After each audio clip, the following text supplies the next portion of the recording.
Hello मेरे प्यारे बच्चों, welcome back in Porwal ma'am class. और बच्चों कैसे हैं आप? अच्छे होंगे। तो आज हम अपने नए वीडियो में टॉपिक लेके आए आपके लिए संज्ञा।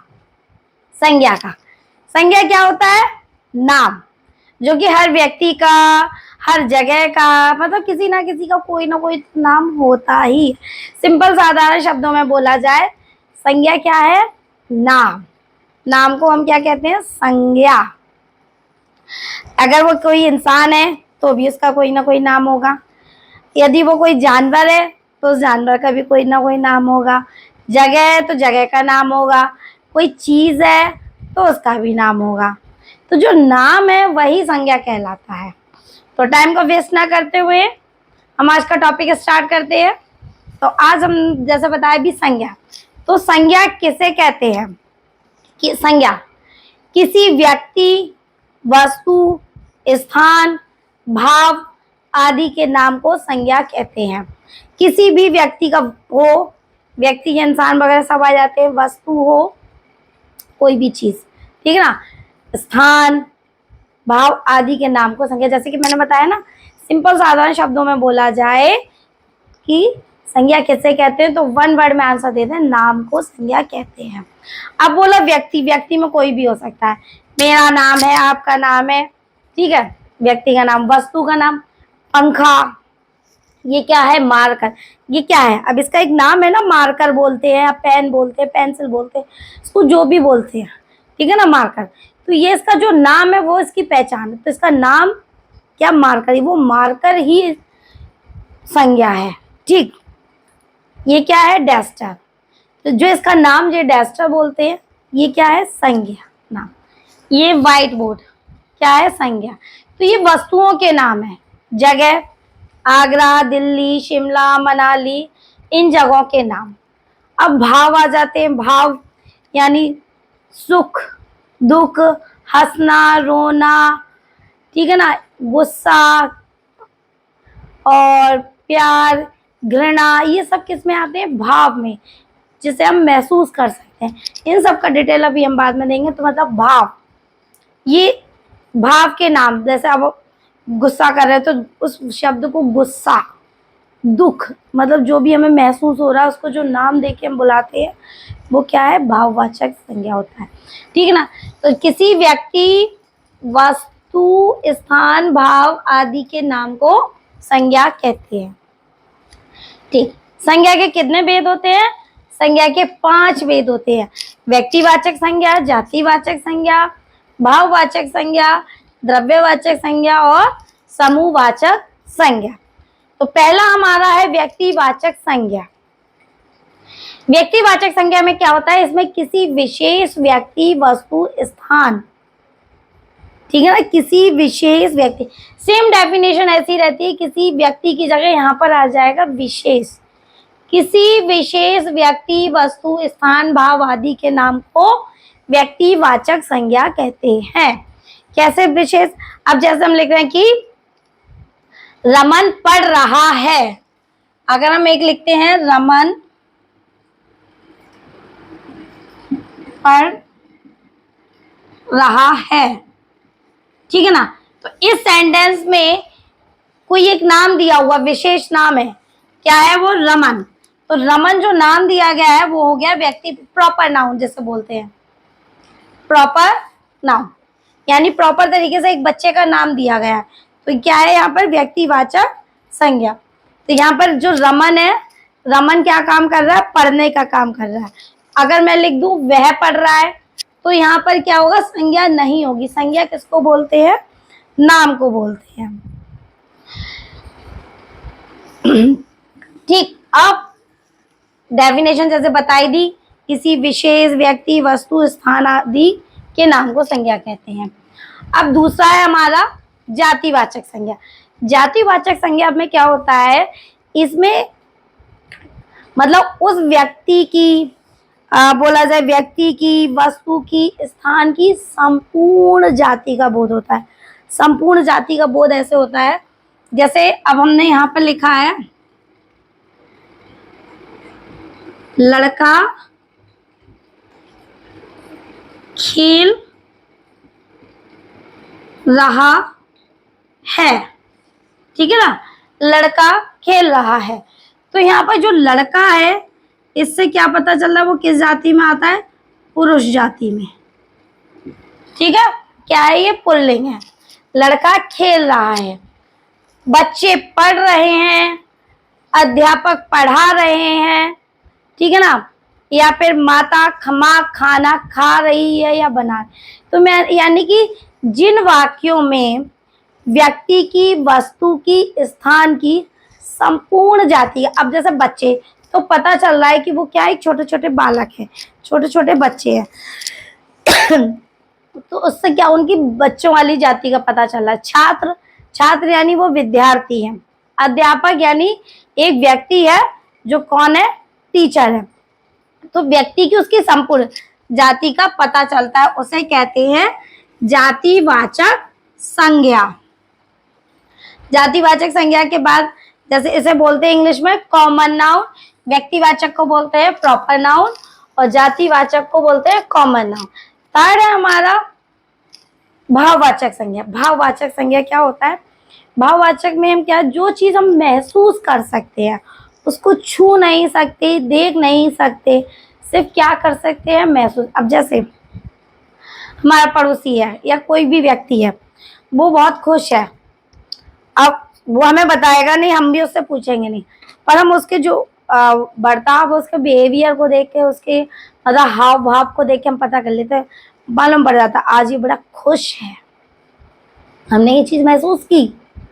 या वो दुखी है, वो हमें बताए ना बताए, हम उससे पूछे ना पूछे, पर ये चीज हमें क्या अंदर ही अंदर फील हो गई। तो ये क्या है, भाव। और चलिए छोड़िए, दूसरा आप देखिए, अब कोई चीज है, जैसे हमने एक कैंडी आती है पल्स, उसको हमने अपनी टंग में रखा, उसको टेस्ट किया, रखा, खट्टी भी है, मीठी भी है, स्पाइसी भी है, मतलब उसमें कई तरीके का टेस्ट आ रहा।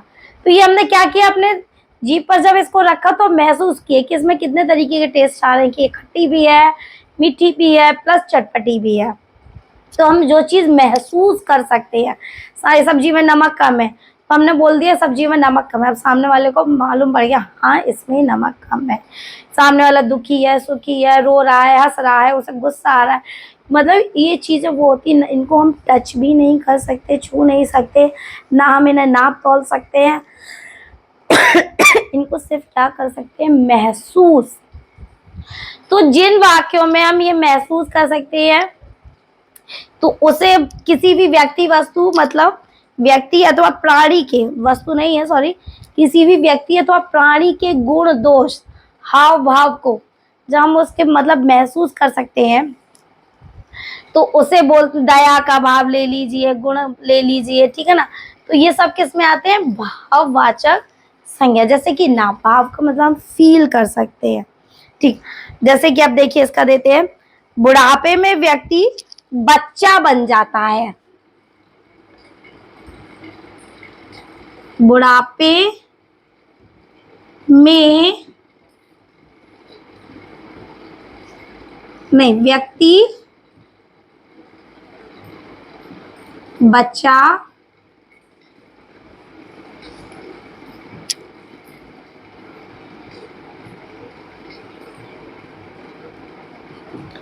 अब बुढ़ापे में व्यक्ति बच्चा बन जाता है, इस सेंटेंस को बोला गया। तो ये बुढ़ापे में व्यक्ति बच्चा बन जाता है, इस चीज को महसूस ही तो किया जाता है, क्योंकि जैसे बचपन में बच्चा जो होता है, बचपन में छोटा होता है तो जिद करता है, गुस्सा होता है, जिद्दी हो जाता है थोड़ा, उसे जो चीज चाहिए, ठीक वही चीजें उसकी बुढ़ापे में होती है। उसको अगर वो चीज नहीं मिले तो क्या होता है, गुस्सा हो जाना, बुढ़ापा बचपन जैसी आदत। तो इस चीज को महसूस किया जा सकता है, बुढ़ापा। बुढ़ापा, बुढ़ापा कोई छूने वाली चीज नहीं है। कोई व्यक्ति अलग से देखने लगता है, उसकी उम्र हो गई, झुककर चलने लगा, एज देखने लगती, तो हम अपने आप कहते हैं कि बुढ़ापा। लड़कपन, बचपन, युवावस्था, ये सब क्या है, ये महसूस की जाती है कि अब हम बूढ़े हो गए हैं, कि अभी हम छोटे हैं, कि अब हम बड़े हो गए हैं। तो ये सब चीजें क्या है, महसूस करने वाली हैं, ठीक है ना।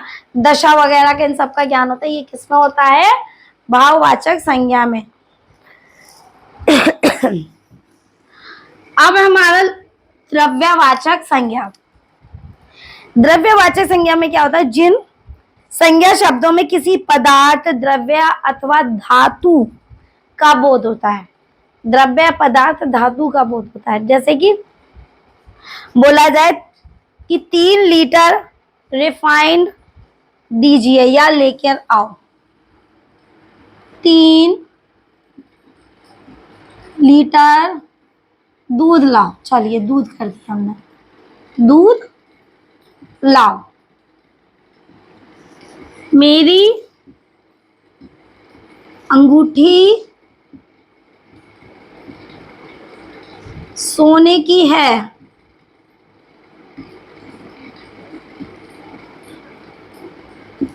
ठीक, तो यहां जो क्या दिया गया, दूध, ठीक है ना, दूध, और यहाँ क्या है, सोना।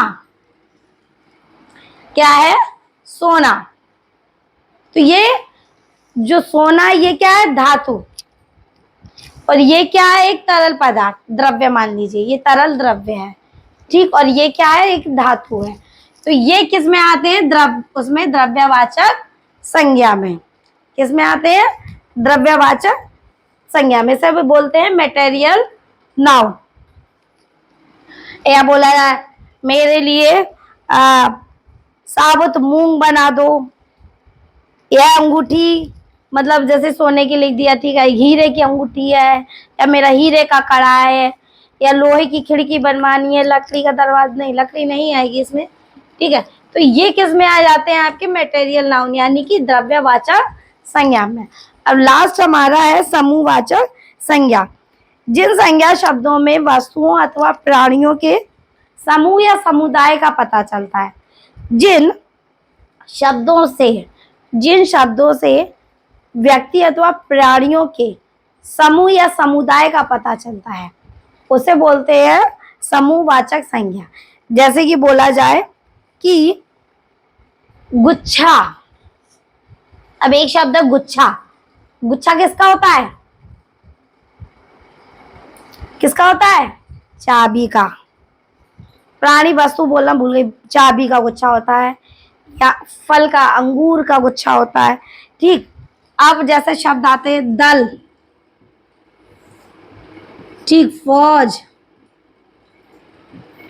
ठीक, भीड़, झुंड, इस तरीके के जो शब्द होते हैं, किसका पता चलता है इनसे, जैसे बकरियों का झुंड आ रहा है, ठीक है, और फौजियों का दल, नेताजी मेले की भीड़। तो ये जिन शब्दों से व्यक्ति, प्राणी अथवा वस्तुओं के समूह या समुदाय का पता चलता है, उसे बोलते हैं समूहवाचक संज्ञा। तो ये हमारे हो गए हैं इसके 5 भेद। अब इनको मतलब किस संज्ञा को हम किस में कन्वर्ट कर सकते हैं। तो अब मैं आपको पहले यहाँ देख लो, इसके बाद मैं राइट करती हूँ, फिर आपको वो दिखाती हूँ इसके आगे का।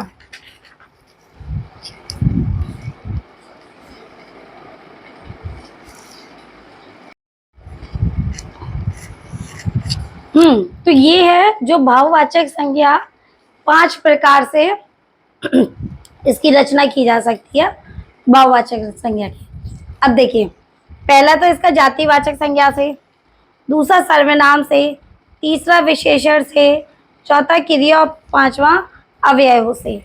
तो पहला है, देखिए, भाववाचक संज्ञा की रचना जातिवाचक से बताते हैं, जातिवाचक संज्ञा से। अब जातिवाचक, जैसे कि अभी बताया था ना, जिससे उसकी संपूर्ण जाति की, व्यक्ति या वस्तु की। तो यहाँ पे देखिए, ईमान, मजदूर, बच्चा, दोस्त, चोर। अब ईमान यानी जो व्यक्ति ईमानदार होता है, ठीक ना, अपने कार्य के प्रति, तो उसको ईमान का क्या होगा, भाववाचक संज्ञा ईमानदार। अब बच्चा, जैसे एक व्यक्ति है, वो मतलब अपना कार्य बिल्कुल ठीक प्रकार से करता है, समय पे जो दिया गया, मतलब जरा सी भी 420 नहीं करता, मतलब जरा सी भी चालाकी नहीं दिखाता। तो कहते हैं ना, वो व्यक्ति बहुत ईमानदार है, ठीक है ना, वफादार है। तो ईमानदार, वफादार, यानी उसको ईमान वाले व्यक्ति को, इज्जत वाले व्यक्ति को इज्जतदार बोलते हैं ना, तो ईमान वाले व्यक्ति को ईमानदार या ईमानदारी। मजदूर का मजदूरी, बच्चा का बचपन, दोस्त का दोस्ती, चोर का चोरी, राष्ट्र का राष्ट्रीयता, चिकित्सा का चिकित्सा। काफी होते हैं पर मैंने तो अभी आपको एग्जाम्पल के तौर पे थोड़े थोड़े ये बताए हैं, ठीक है ना। तो जातिवाचक संज्ञाओं को भाववाचक संज्ञा में किस प्रकार उनकी रचना की जा सकती है, किस प्रकार बदल दिया जाता है। देखो, ईमान का ईमानदारी, मजदूर का मजदूरी, बच्चा का बचपन, दोस्त का दोस्ती, चोर का चोरी, राष्ट्र का राष्ट्रीयता और चिकित्सक का चिकित्सा। अब है ये सर्वनाम को भाववाचक संज्ञा बनाते, जो सर्वनाम शब्द होते हैं, ठीक है ना। अब जैसे अहम, अहम क्या होता है, यानी जिसके अंदर घमंड होता है। अहम, अहंकार, आपका आपा, पराया का परायापन, अपना का अपनापन और निज का निजता, निज का निजता। यानी जो ये सर्वनाम शब्द हैं, जब इनको भाववाचक बनाते हैं तो कैसे हो जाते हैं। अहम का अहंकार, आपका आपा, पराया का परायापन, ठीक, अपना का अपनापन, स्व का स्वत्व और निज का निजता। तो दो प्रकार से बता दिया, एक तो जातिवाचक में से भाववाचक बनता है, दूसरा सर्वनाम से कैसे बनता है भाववाचक। तीसरा है विशेषण। विशेषण शब्द क्या होता है, जो विशेषता बताते हैं। अब जैसे अमीर है, अमीर कहते हैं ना वो बहुत पैसे वाला है, वो बहुत अमीर है, तो अमीर क्या एक विशेषता है। अब जो व्यक्ति अमीर है तो अमीर का क्या होगा, अमीरी, वो अमीरी दिखाता रहता है, जब देखो तो अपनी रईसी दिखाता है। नीच कहते हैं तुम बहुत नीच हो, अपनी नीचता मत दिखाओ, यानी तुम नीच तो हो, अपनी नीचता ना दिखाओ। तो नीच की भाववाचक नीचता, बुरा का बुराई, मीठा का मिठास, मोटा का मोटापा और चालाक का चालाकी, ठीक है। विशेष शब्द मैंने क्या बोला, मैंने आपको कुछ कुछ एग्जाम्पल के लिए दिखाए, जैसे अमीर का अमीरी, नीच का नीचता, बुरा का बुराई, मीठा का मिठास, मोटा का मोटापा, चालाक का चालाकी। अब चौथा है हमारा क्रिया। अब क्रिया को भाववाचक में कैसे बदलते हैं, देखिए कैसे रचना होती है क्रिया शब्दों की भाववाचक। चलना, चलना क्रिया है, और जब हम इसका भाववाचक बनाएंगे तो क्या हो जाएगा, चलन। कहते हैं ना आजकल ऐसे कपड़े चल रहे हैं, मतलब ये फैशन चल रहा है, या फिर बोला जाए इसी का चलन है, इसी फैशन का चलन है आजकल, ये कपड़े चलन में चल रहे हैं, ठीक है ना। चलन, पढ़ना का पढ़ाई, खेलन, ये सारी क्रियाएं शब्द हैं, जब भाववाचक इनको बनाते हैं तो ये कैसे, पढ़ना का पढ़ाई, खेलन का खेल, मरना का मार, धोना का धुलाई, कमाना का कमाई, ये सारे क्रिया शब्द हैं, ठीक। ये हमने यहाँ पे जातिवाचक सारे बताए थे, इनको भाववाचक में चेंज किया, तब ये ऐसे सर्वनाम को किया, तो यहाँ ये लिखा हुआ है इनका भाववाचक विशेषण, ठीक। अच्छा, ये सर्वनाम क्या होता है, जैसे आज हमने संज्ञा वाला चैप्टर किया है, तो अब हमारा जो नेक्स्ट वीडियो आएगा सर्वनाम का आएगा, और उसके बाद हम विशेषण का। हाँ, अब हमारा ये क्रिया वाला हो गया था, क्रिया का मैंने शायद वीडियो सेंड कर दिया पहले से ही। अब हमारा कौन सा रह गया था, लास्ट है अव्यय का, भी मैंने राइट नहीं किया है, सॉरी। चलिए अव्यय का मैं आपको वैसे ही बता देती हूँ या राइट कर देती हूँ। अव्यय क्या होता है, जैसे ऊपर है, ठीक है। चलिए मैं यहाँ पे ऐसे ही आपको बता देती हूँ, अव्यय से भाववाचक, ठीक।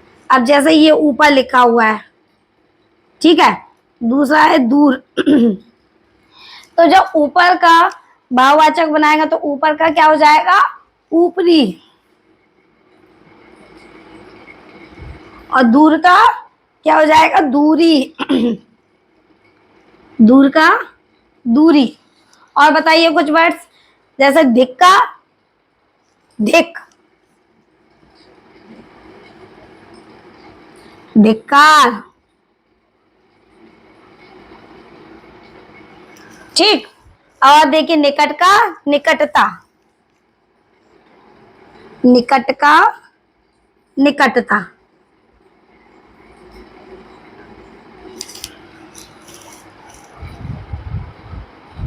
ये हमारे जो हो गए भाववाचक को हम 5 प्रकार से भाववाचक की रचना करते हैं। ये अब कहा जाए 5 प्रकार से भाववाचक की रचना होती है।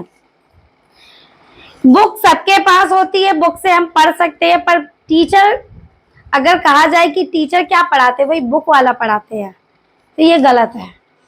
टीचर आपको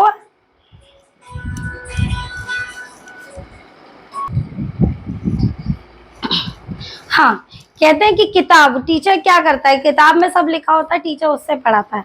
तो एक बात बता, टीचर अगर आप किताब से ही पढ़ सकते हो ना, तो फिर टीचर की जरूरत ही नहीं है। किताब से आप पढ़ लेंगे, आपको समझ में आ जाएगा? नहीं, नहीं आ सकता। उस किताब में लिखा हुआ वो टीचर आपको आपके तरीके से समझाता है कि ये जो लिखा हुआ है उसमें क्या एक डेफिनेशन लिखी होती है, डेफिनेशन, पर उसको किस तरीके से वो एक्सप्लेन करता है ताकि आपकी समझ में वो आ जाए। अगर सीधे शब्दों में बोला जाए तो टीचर वो सड़क है, वो रास्ता है, वो मार्ग है जो खुद तो वहीं रहता है, पर आपको उस सड़क के द्वारा आगे पहुंचाता है ताकि आप अपनी मंजिल पर पहुंच सको। समझ में आई मेरी बात? टीचर क्या है? टीचर एक सड़क है जो खुद तो वहीं रहती है, पर उससे होकर गुजरने वाले जो मुसाफिर होते हैं, जो कि आप हैं स्टूडेंट्स, आपको आपकी मंजिल तक पहुंचाना एक टीचर का काम होता है। तो टीचर को आप छोटा मत समझिए, टीचर की वैल्यू करिए। आजकल के बच्चे क्या कहते हैं, टीचर, हम पैसा देते हैं, टीचर हमें पढ़ाता है, बिजनेस बना रखा है ये। नहीं, टीचर आपका गुरु है। और जो आजकल जो स्टूडेंट्स और गुरु वाली टीचर्स की वैल्यू बहुत कम होती जा रही है। पैसे से टीचर को कंपेयर करते हैं कि हम पैसा देते हैं, वो हमें पढ़ाते हैं, तो ये चीज़ बिल्कुल गलत है। टीचर वो सड़क है जब आप उससे होकर गुजरेंगे, और आप अपनी मंजिल को बिगैर एक टीचर की सहायता के नहीं पा सकते। आपको अपनी मंजिल तक पहुंचना है, अगर जीवन में सफल होना है, तो आपको कभी ना कभी किसी ना किसी टीचर की ज़रूरत पड़ेगी ही। तो आज का वीडियो हम यहीं फिनिश करते हैं। अपने नए वीडियो में नए टॉपिक के साथ फिर आपसे मिलेंगे। Take care friends.